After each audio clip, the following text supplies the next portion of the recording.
அதில் படையப்பாளர் நடந்த ஒரு முக்கியமான சம்பவம் என்னென்னா 12 அவரோட பர்த்டே அன்னைக்கு வீட்டில் இருந்தால் பிரச்சனை ஆகும்னு சொல்லிட்டு என்ன பண்ணிட்டாரு, ஷூட்டிங் வச்சுக்கலாம், வீட்டில் இருந்தால் க்ரௌட் வரும், நம்ம ஷூட்டிங் வச்சுக்கலாம் அப்படின்னு சொல்லி திடீர்னு டிசைட் பண்ணிட்டாங்க.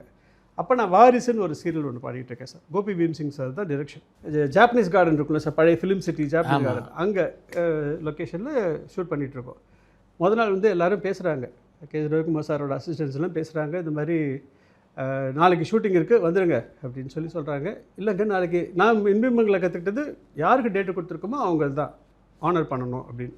இல்லைங்க நான் நாளைக்கு வந்து இந்த ப்ராஜெக்ட் பண்ணுறேன், நான் வரமாட்டேன், அதனால் இதுதான் சார், இது சூப்பர் ஸ்டார் படம், நீங்கள் வரமாட்டேன்னு சொல்கிறீங்க, நீங்கள் அங்கே சொல்லுங்கள் சார், அவங்க ஓகே சொல்லுவாங்க. இல்லைங்க சார் நான் ஏற்கனவே டேட்டு கொடுத்துட்டு நாளைக்கு எல்லாமே அவங்க பிளான் பண்ணிட்டாங்க, ஜாப்பனீஸ் கார்டனில் ஷூட்டிங் இருக்குது, நான் போகணும். அங்கே ஷூட் பண்ணிட்டு இருக்கும்போது பார்த்தா கார் வந்து நிற்குது சார். என்ன சார் இது, மேனேஜர் ஒருத்தர் வந்து நிற்கிறார், என்ன எல்லாரும் பேசுகிறாங்க, ரமேஷ் கண்ணா சார் கூட பேசுகிறாரு, அதுதான் சீரியல் ஆர்டிஸ்ட்லாம் கமிட் பண்ணக்கூடாதுங்கிறது, அவங்களுக்கு சீரியலுக்கும் சூப்பர் ஸ்டாருக்கும் வித்தியாசம் தெரியாது, இப்போலாம் பேசி திட்டார் அவர் ரமேஷ் கண்ணா. சரி ஓகே அப்படின்னு எல்லாம் ஃபோனில் ஓகே சார் அப்படின்னு சொல்லிட்டு வண்டி வந்துச்சு. இந்த மாதிரி முக்கியமான சீன் ஒன்று எடுத்திருக்காங்க, உங்களை கூட்டு வர சொன்னாங்க சார். சார் என்ன சார் பண்ணிட்டோம், இப்போ எப்படி இருக்கும், பிரேக்கு தான் விட போகிறேன், பிரேக் முடிஞ்ச அப்புறம் நான் இன்னொரு சீன் அவரை வச்சு எடுத்துக்கிறேன், நீங்கள் போயிட்டு வந்துடுங்க அப்படின்னாரு. ஓகே சார் அப்படின்னு சொல்லிட்டு நான் நேராக வந்தேன். போனோன்னு வாங்க எப்போ சொன்னால் எப்போ வருது, ஏடா வந்ததுக்கு சாப்பிட்டு போங்க அப்படின்னாங்க சார். இல்லை நான் அதுக்காக வரல, எனக்கு அங்கேயே சாப்பாடு அரேஞ்ச் பண்ணியிருக்காங்க, நீங்கள் கூப்பிட்ட வண்டி வந்தது அது கர்ட்டஸிக்காக நான் வர முடியல, நேராக பார்த்து சொல்லிட்டு போட்டு தான் வந்தேன் அப்படின்னு சொல்லிட்டு உள்ளார போனேன். பர்த்டே பாய் உள்ளார வந்து பிஸியாக இருந்தார், அவர் பார்க்க முடியல, சரின்னு சொல்லிட்டு நான் பாட்டுக்கு திரும்பி கிளம்பிட்டேன்.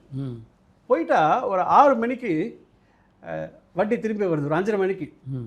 சார் இதுக்கு மேலே நம்ம ரொம்ப பண்ணால் இல்லை, நீங்கள் கிளம்பி போங்க, நான் பார்த்துக்கிறேன், நம்ம இது நாளைக்கு எடுத்துக்கலாம் அப்படின்னு சொல்லிட்டு கோபி பீம்சிங் சார் சொல்லிட்டார். அவர் ரொம்ப ஸ்பீடாக அனுப்பிச்சிட்டார். நான் கிளம்பி வந்துட்டேன்னா போங்க டக்குன்னு பேர் ட்ரெஸ்ஸை மற்ற இது பண்ணுங்கன்னு எல்லாம் ரெடி பண்ணுங்கன்னா, அப்போ தான் பொண்ணுக்கிட்ட வந்து நான் மாப்பிள்ளை பார்த்துருக்கேன்னு பேசுகிற சீனை நான் உள்ளே பண்ணோன்னே, சார் ஹாப்பி பர்த்டே அப்படின்னு விஷ் பண்ணுறேன். அவரும் விஜயகுமார் சாரும் உட்காந்துருக்காங்க, ஃபோட்டோ ஆல்பம்லாம் பார்த்துட்ருக்காங்க, எல்லோரும் வெயிட் பண்ணிகிட்டு இருக்காங்க சார் எனக்காக. போனோன்னே கடன்னு ஒர்க்க ஆரம்பிக்குது. அப்போ என்னன்னா அதுக்கப்புறம் இந்த சீனில் அவர் இருக்கணும்னு சொல்லியிருக்காரு சார். அவர் யார் சார் சொல்லுவா,